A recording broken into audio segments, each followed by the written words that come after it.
Olá pessoal, tudo bem com vocês? Sejam todos bem-vindos a mais um módulo do nosso curso Foco no Enem. E no módulo de hoje nós vamos trabalhar radioatividade.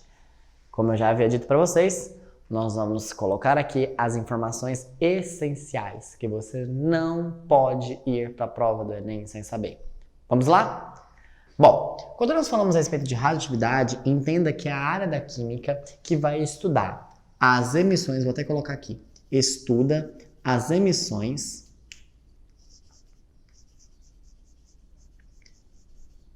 por núcleos instáveis. Então, nós temos uma instabilidade nuclear, certo? E aí você tem que lembrar que lá no núcleo a gente tem prótons e nêutrons. Essa instabilidade vai fazer com que eles emitam certas coisas. Das emissões radioativas que nós temos, você precisa saber de três, que são as emissões alfa, as emissões beta e as emissões gama. Mas existem outros tipos de emissões. Essas aqui são as que mais caem, sem sombra de dúvida, as mais recorrentes.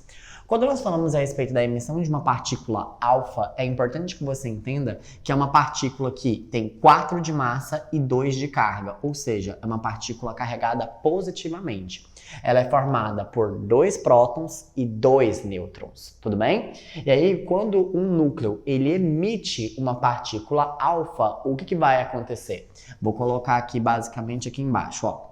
Quando um núcleo, vamos colocar aqui o núcleo X, que tinha o número de massa A e número atômico Z. Quando ele emite a alfa, que tem 4 de massa e 2 de carga, ele vai formar um novo elemento químico, por exemplo, o Y, que vai ter uma massa 4 unidades menor e um número atômico 2 unidades menor, tudo bem?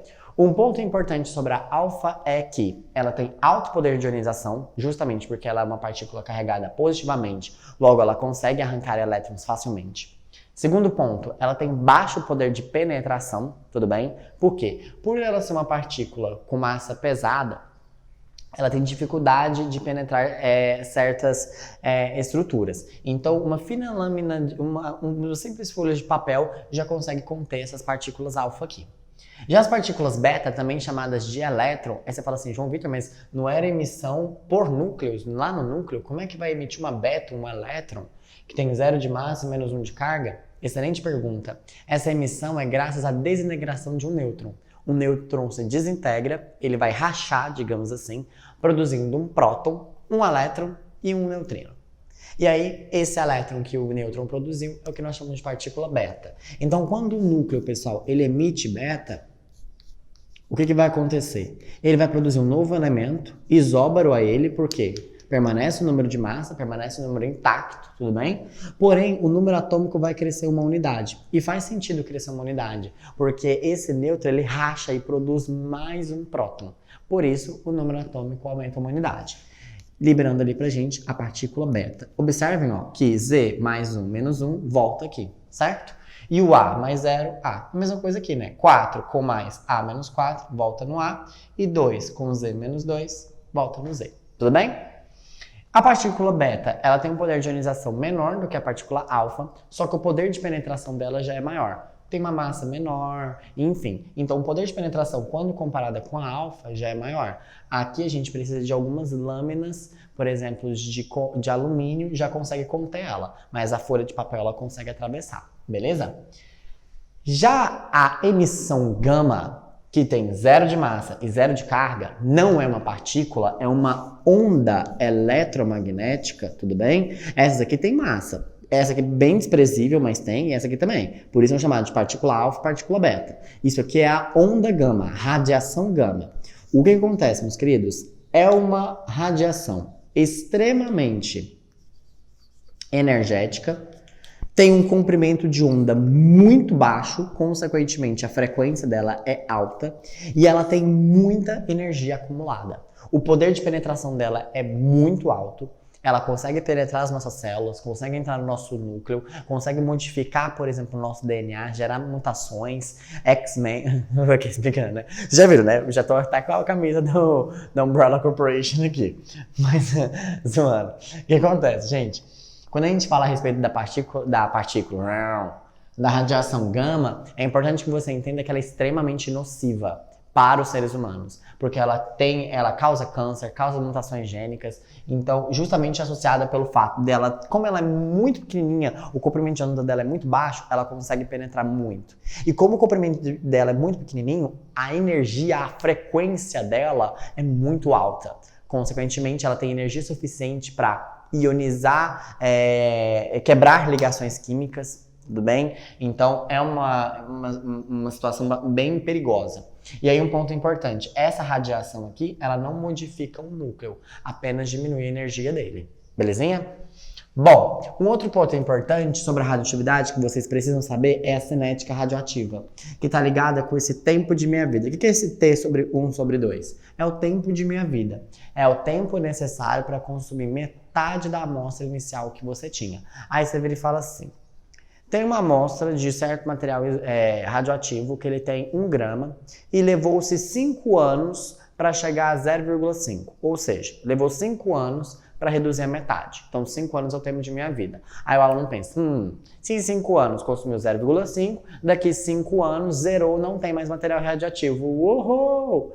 Não. Errado. Por que esse pensamento é errado? Porque o caimento não é feito de maneira linear. Ele é uma exponencial. E aí o que acontece? A gente tem aqui, ó, por exemplo, você tem aqui, vamos considerar aqui uma massa inicial.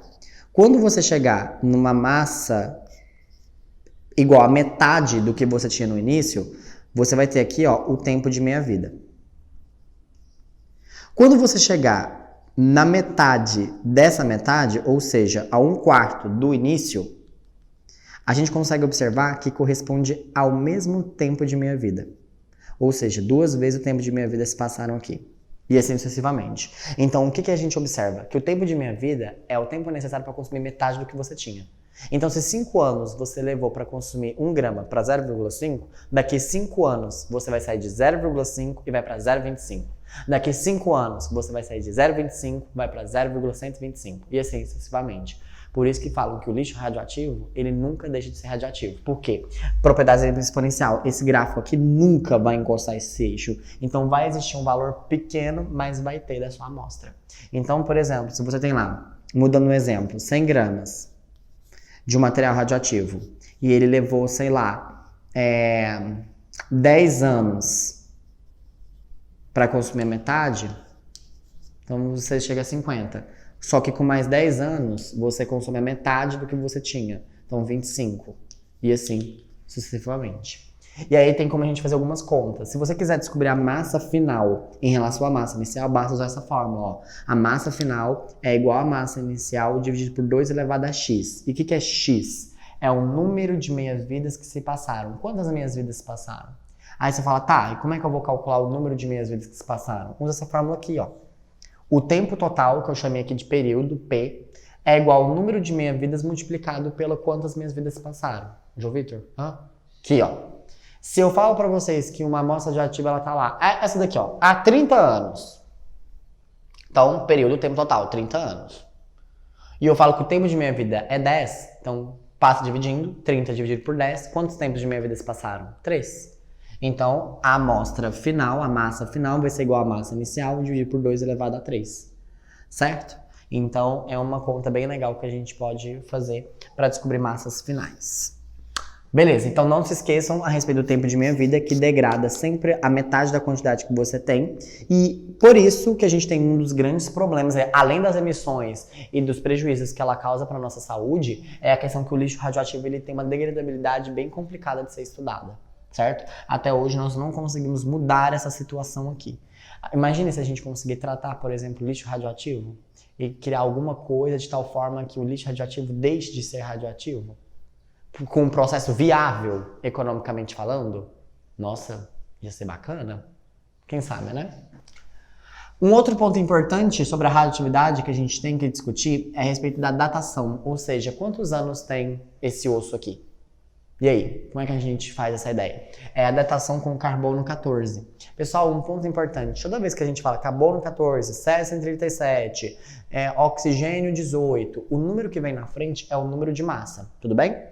O que acontece? A datação de fósseis, ela consegue ser feita pelo carbono 14 porque nós temos a proporção de carbonos 14 e carbonos 12. Aí você fala assim, João Vitor, como assim?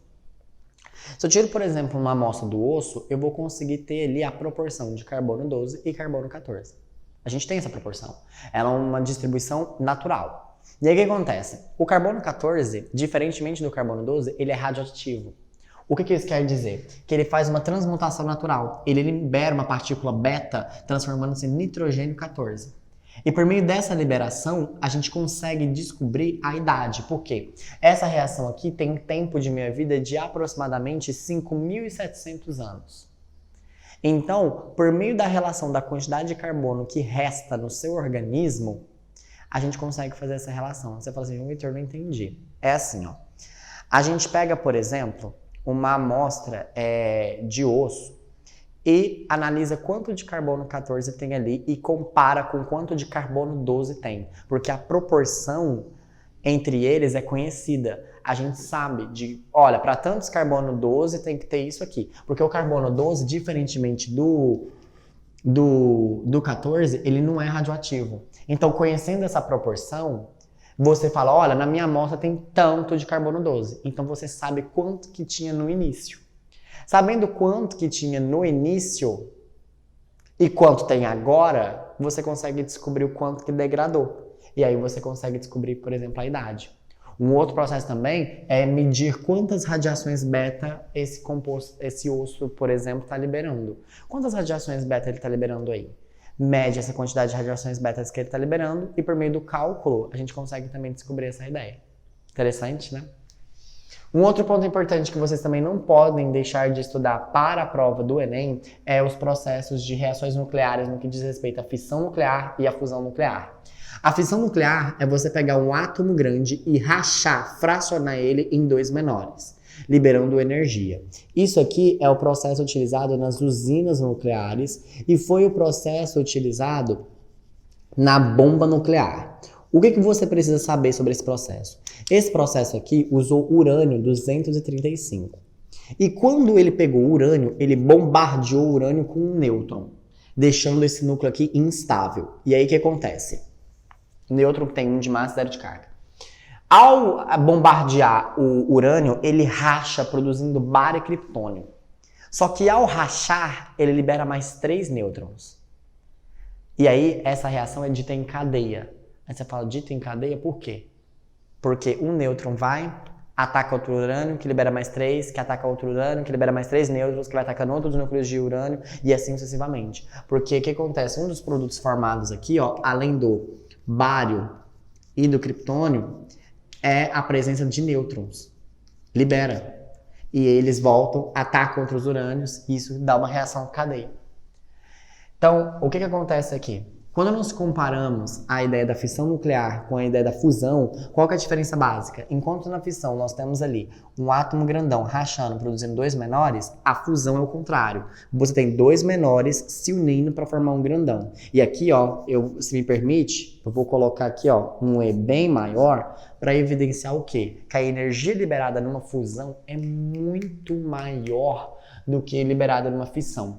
Onde é que ocorre essa fusão, por exemplo? No Sol. Lá a gente tem, por exemplo, o hidrogênio se unindo com outro hidrogênio para formar hélio. E essa energia liberada, a gente consegue... Tá calor, né? Então, esse calor aí justamente é por conta dessa energia proveniente dessas reações aqui. Ainda o homem não conseguiu controlar esse processo para utilizar na fabricação de energia, na produção de energia. Justamente por ser um processo bem difícil de acontecer. Para vocês terem uma ideia, criaram-se uma bomba de fusão nuclear. Criaram-se uma bomba de fusão. E para ativar essa bomba de fusão, eles tiveram que acoplar ela uma bomba de fissão. Por quê? A energia liberada por uma bomba de fissão seria a energia necessária para ativar essa reação e ela acontecer. Olha para vocês verem. Só que essa bomba, a famosa bomba de hidrogênio, ela foi cancelada, as pesquisas foram paradas, não se produz mais essa bomba.